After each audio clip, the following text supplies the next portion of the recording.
नमस्कार, news point में आपका स्वागत है। मैं हूं राजीव और हमारे साथ जुड़े हुए हैं मध्य प्रदेश की राजधानी भोपाल से हमारे रोविंग एडिटर भारत शर्मा। भारत जी, आपका स्वागत है। नमस्कार। तो पिछले 2 दिनों से भारत जी सोशल मीडिया पर मध्य प्रदेश के गुना में एक किसान दंपति के साथ हुए अन्याय की खबर छाई हुई है। दरअसल इस दंपति का कसूर इतना ही था कि उन्होंने अपनी मेहनत से तैयार की हुई खड़ी फसल को सरकार के फरमान से बचाने की कोशिश की, लेकिन बदले में उन्हें उसी अत्याचार और यातना का शिकार होना पड़ा जो सदियों से हमारे देश का दलित और वंचित समाज भुगतता आ रहा है। ये किसान जो दंपति है ये भी दलित समाज से है। पुलिस ने उन पर बेरहमी से जो लाठियां बरसाईं और इस पुलिसिया जुल्म का बहाना बना करके सरकारी ज़मीन पर खेती करने का आरोप लगाया। दरअसल मध्य प्रदेश के गुना के में करीब 5.5 एकड़ यानी 20 बीघा सरकारी ज़मीन पर अवैध तरीके से खेती करने का आरोप किसान राम कुमार अहिरवार और उनकी पत्नी सावित्री देवी पर पुलिस प्रशासन ने लगाया है। प्रशासन के मुताबिक इस ज़मीन पर साल 2018 में कॉलेज की बिल्डिंग बनाने की मंजूरी मिली है, लेकिन राम कुमार और उसकी पत्नी ने इस पर कब्जा कर लिया है और पिछले कई सालों से खेती कर रहे थे। इसीलिए 14 जुलाई को राजस्व विभाग की एक टीम पुलिस के साथ मिलकर ज़मीन खाली कराने गई थी ताकि इसकी बाउंड्री बनाई जा सके। पुलिस दस्ते ने इस ज़मीन पर तैयार फसल को जेसीबी से कुचलने की तैयारी कर ली। इस पर किसान परिवार विरोध करने लगा, लेकिन पुलिस को उनका विरोध पसंद नहीं आया और उसने बर्बर तरीके से पिटाई शुरू कर दी। इस घटना का एक वीडियो सोशल मीडिया पर वायरल हुआ है भारत जी, जिसमें दिख रहा है कि सावित्री अपने पति को पुलिस से बचाने की कोशिश कर रही है और पुलिस बेरहमी से उन पर लाठियां बरसा रही है। इनके बच्चे भी अपने मां बाप को बचाने के लिए पहुंचे। घटना के दौरान रोते और चिल्लाते रहे, लेकिन प्रशासन और पुलिस के अधिकारियों को जरा भी तरस नहीं आया। बच्चों की चीख पुकार के बावजूद दंपति पर पुलिस का जुल्म जारी रहा। जब किसान दंपति ने अपने आंखों के सामने अपने फसलों की बर्बादी देखी तो दोनों ने कीटनाशक पी करके आत्महत्या करने की कोशिश की। फिलहाल दोनों का इलाज अस्पताल में चल रहा है। तो भारत जी, पुलिस प्रशासन का एक घिनौना चेहरा हम पिछले 2 दिनों से देख रहे हैं। इस पूरे घटनाक्रम का जो जिक्र मैं कर रहा हूं उस पर आपका क्या कहना है? देखिए, पिछले लंबे समय से लगभग मैं अगर आपसे ये कहूं कि अमित शाह जी जब केंद्र में मंत्री बनकर आए हैं, गृह मंत्री बनकर, और उसके बाद पूरे देश में एक जो आरएसएस एक जो अपना जो कैंपेन लगातार जो चलाती रहती है, और उसने इसको पूरे देश को जो पुलिस स्टेट में कन्वर्ट करने की कोशिश की है ना? ये उसका एक रूप आपको दिखाई दिया जो गुना के अंदर हुआ, है ना? जी। इस मामले में ये पहली बार हमने ये मध्य प्रदेश के लिए इस तरह की घटनाएं कोई पहली घटना नहीं है ना? ये लोगों की फसलों को उजाड़ देना फॉरेस्ट विभाग और पुलिस विभाग ये लगातार करता रहता है। अभी मेरे पास लेटेस्ट जो खबर एक बरगी डैम के इलाकों से भी आई है, वहां पर भी कई आदिवासी हैं जिन्होंने जो जमीन में खेती कर रहे हैं।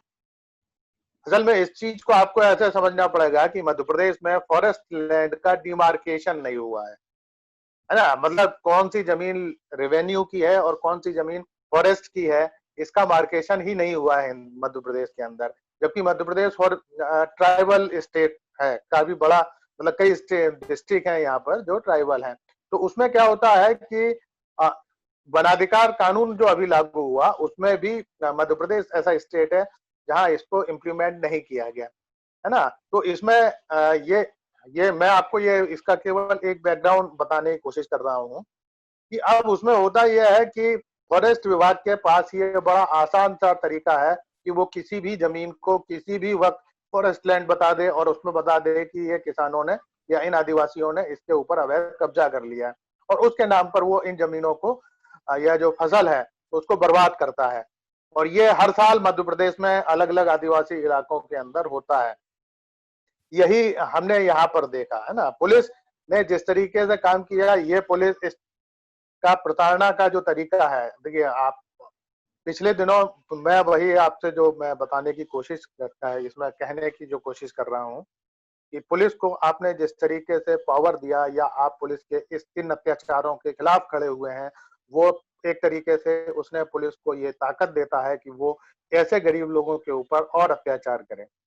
ये पहली घटना हम लोग मध्य प्रदेश में लंबे समय बाद हमने देखी है कि एक छोटे से आदिवासी, एक छोटे से दलित के ऊपर हुए हमले को लेकर आईजी रैंक तक के अधिकारी बदले गए, है ना।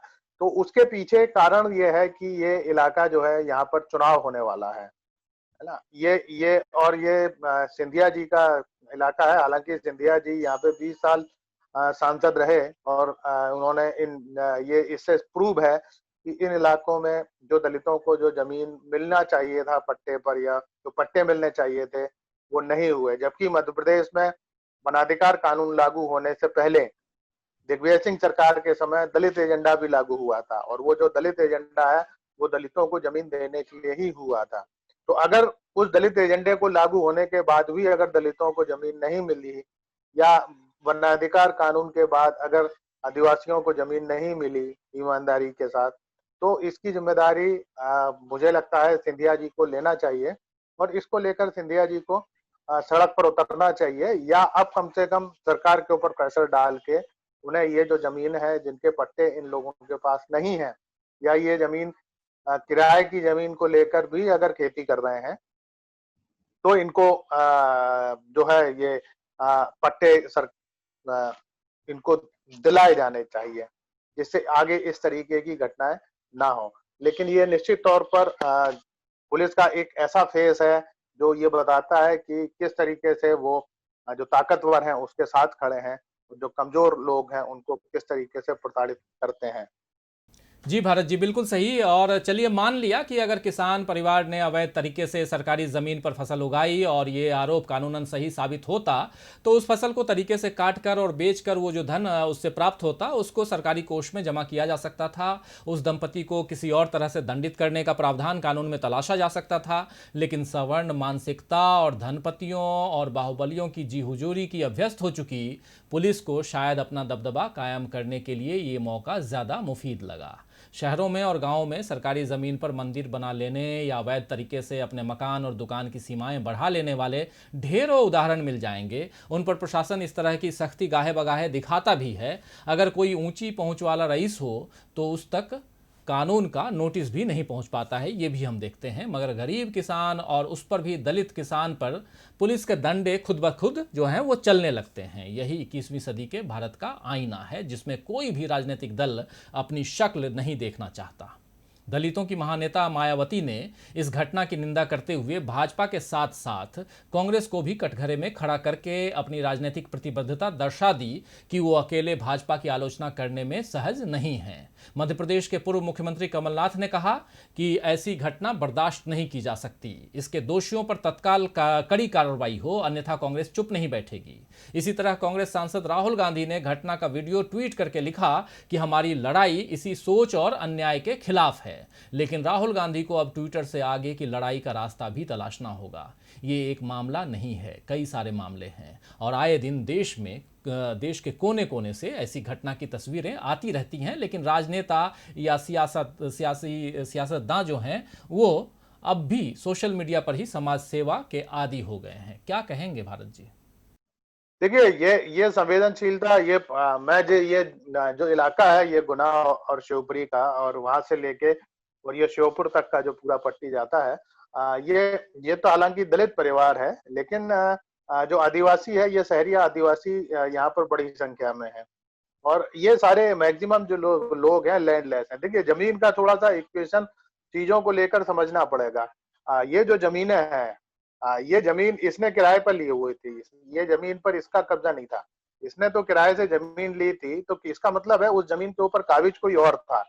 तब आपको और ज्यादा इस बात का, और इसने इसके लिए कर्जा लिया था इस फसल को उगाने के लिए, बिल्कुल। तब आपका और ज्यादा ये फर्ज बनता है कि आप उसे दंडित ना करके, जिस किसान ने फसल किया है, या आप उससे उस जमीन का मुआवजा देते, और उस व्यक्ति ने जिसने कब्जा किया है और उस जमीन को किराए पे दिया इसे बोने के लिए, आपको उसके ऊपर कार्रवाई करना चाहिए था। लेकिन उसके ऊपर आप कार्रवाई ना करके आप जाके सीधे इस किसान की आप जो जमीन, जो फसल को जो आप बर्बाद कर रहे हैं, और ये जो प्रवृत्ति मैं मध्य प्रदेश के अंदर मैंने फॉरेस्ट में और पुलिस में, इन दोनों में ये प्रवृत्ति मैंने बहुत ज्यादा देखी है कि ये लोग खड़ी फसल बर्बाद करते हैं। आप देखिए एक किसान को कितना कष्ट होता है कि वो पूरा मेहनत करता है 2 महीने 3 महीने, दिनों रातों जाग कर और उसके बाद जब वो फसल उसकी कटने की जब स्थिति में होती है, तब पुलिस जाती है, फॉरेस्ट विभाग वाले जाते हैं और उस फसल को बर्बाद कर देते हैं, है ना। तो ये जो मानसिकता है इन लोगों की, और आप अगर इसमें पुलिस से अगर बात करेंगे तो पुलिस इसमें आपको जस्टिफाई करने की कोशिश करती है खुद को, और ये बताने की कोशिश करती है कि वो जो व्यक्ति है जिसके खिलाफ कार्रवाई की गई है वो बहुत बड़ा अपराधी है। देखिए, अपराधी क्या होता है? अपराधी होता है, हम मध्य प्रदेश में अभी भोपाल में एक पत्रकार प्यारे मियाँ पकड़े गए हैं, ठीक है, जो महिलाओं का इस्तेमाल करते थे अपने काम करने के लिए, है ना। वो प्रोस्टिट्यूशन का उनका अपना धंधा था, और उसको उसमें वो मामला खुला, और ये मामला अभी सामने आया, और आपने जाकर उनका शादी हॉल तोड़ दिया, उनका जो शॉपिंग मॉल बना था आपने वो तोड़ दिया। भाई, मैं हमेशा ये बात कहता हूं कि जिस समय ये होता है आप उस अधिकारी को रेस्पॉन्सिबल क्यों नहीं ठहराते हैं? हिंदुस्तान के कानून में सबसे बड़ी प्रॉब्लम ये है, भाई जब बन रहा था और अधिकारी पैसे लेकर बनवा रहा था, है ना, तब तो आपने, और आज वो अधिकारी तो पैसे लेकर मजे कर रहा है। तो बिल्कुल। ये जो सब चीजें हैं, ये इलीगल ये होता है। इलीगल वो किसान नहीं होता, वो किसान तो बेचारा उस किराए जमीन का भी किराया दिया उसने, उसके बाद फसल को उपजाने के लिए भी उसने उसने कर्जा लिया, और अब उसके बाद जब उसकी फसल जब उपजने लगी और जब खड़ी होने लगी, तो आप ले जाकर और जेसीबी और उससे आप उसके पूरे के पूरे खेत को खोदने के लिए खड़े हो गए। तो ये जो एडमिनिस्ट्रेशन का जो एटीट्यूड है, जो एंटी पीपल और एंटी फार्मर है, ये कम से कम इसको समझना पड़ेगा। और शिवराज सिंह जो खुद को किसान का पुत्र कहते हैं, उनके ही शासनकाल में इस तरीके की घटनाएं बहुत होती हैं। मध्य प्रदेश वैसे भी ऐसा स्टेट है जहाँ किसान आत्महत्याएं बहुत करता है। ऐसी स्थिति में तो सरकार को और ध्यान रखना चाहिए कि किसानों को, और ये जो दौर है, देखिए ये जो कोरोना का जो दौर है, यहाँ पर ये भी एक बड़ा मामला है। जब आप लोगों को रोजगार नहीं दे सकते, तो इस तरीके से रोजगार छीनने की जिम्मेदारी या कोशिश जो की जा रही है, ये भी नहीं होना चाहिए। कम से कम इस समय एक किसान है जो थोड़ा सुरक्षित है, वो अगर उसके यहाँ उपज अगर हो जा रही है तो वो थोड़ा सा सुरक्षित है।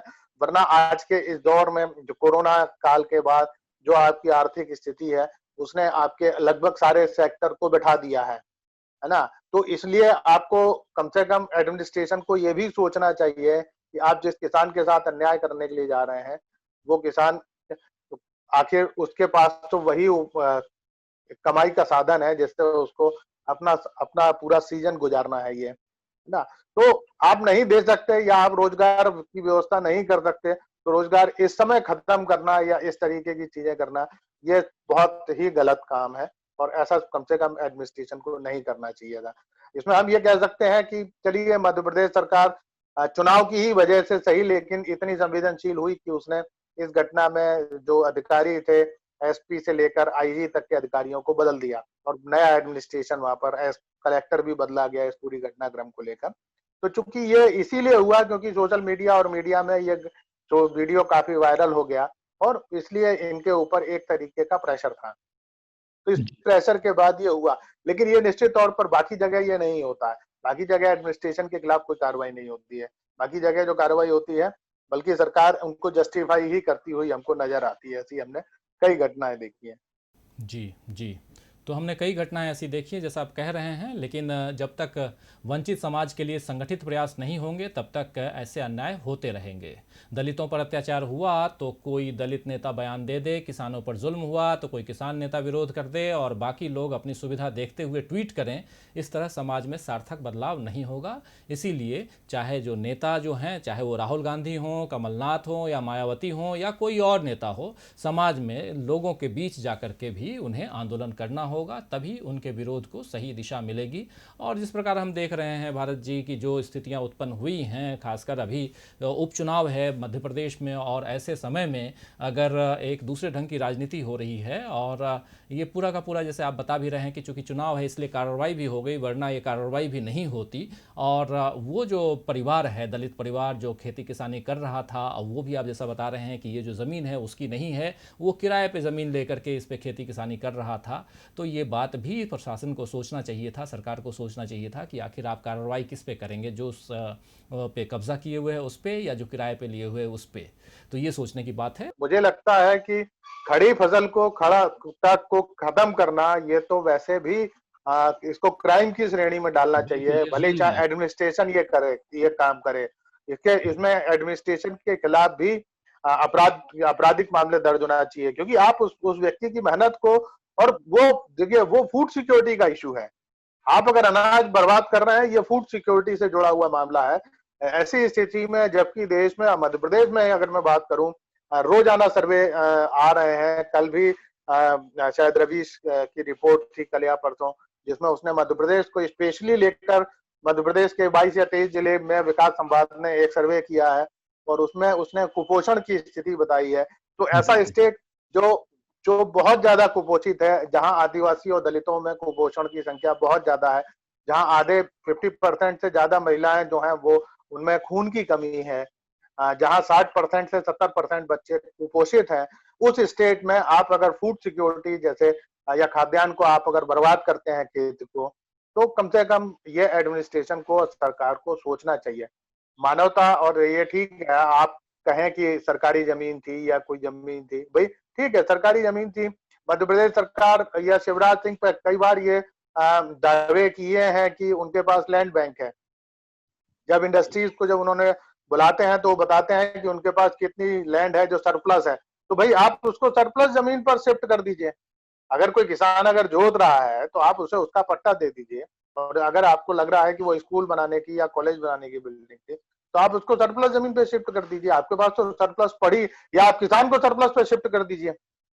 आप किसान को दूसरी जगह पट्टा दे दीजिए, जिससे वो अपनी कम से कम खेती कर सके। लेकिन इस तरीके से उसकी खड़ी फसल को जाके बर्बाद करना, और उसे बिल्कुल बिल्कुल इस तरीके से मारना जैसे आपने आतंकवादी को पकड़ लिया हो, है ना। तो ये पूरी जो प्रवृत्ति है, जैसे उस दिन अपन जब उत्तर प्रदेश की बात कर रहे थे, तब भी मैंने आपसे यही बात हमारी हो रही थी कि एनकाउंटर जो है, आप अगर उस एनकाउंटर को जस्टिफाई करेंगे या ग्लोरीफाई करेंगे, तो आप पुलिस के हाथ में ऐसा हथियार दे रहे हैं, वो हथियार वो किसी के भी ऊपर चला सकती है, फिर कोई भी सुरक्षित नहीं है ना। तो हम देख रहे हैं कि दिल्ली दंगों में वो तमाम सारे लोग, भीमा कारेगांव में इन्होंने इंटेलेक्चुअल्स को सबको बंद कर रखा है ना। हम दिल्ली दंगों में अगर बात करें तो वहां पर आप स्टूडेंट्स को बंद कर रहे हैं। ये वो लोग हैं जहाँ जो जिनका उस दंगे से कोई लेना देना नहीं था, जो केवल सीएए के आंदोलन में शामिल हुए, और उस सीएए के आंदोलन को इन्होंने उससे जोड़ दिया। पुलिस कहती है कि उनको कपिल मिश्रा और उनके खिलाफ कोई सबूत ही नहीं मिला। तो हम अगर पिछले 1-2 साल से अगर देखें, हम पुलिस की जो पूरी एक्टिविटीज है, पुलिस खुद क्रिमिनल एक्ट कर रही है ना। जहां पर उसे समझ में आता है, जो उसको लगता है, या जहां पर उसे निर्देश होते हैं ऊपर से, उनके ऊपर आप यूएपीए जैसी धारा लगा रहे हैं। अगर भाई सीएए का विरोध करने वाला यूएपीए में कैसे फंसेगा, तो ये बात समझ में नहीं आती है ना। लेकिन ये पुलिस कर रही है, और ये जो हम जिस दौर में पहुंच रहे हैं, वो दौर बहुत खतरनाक है।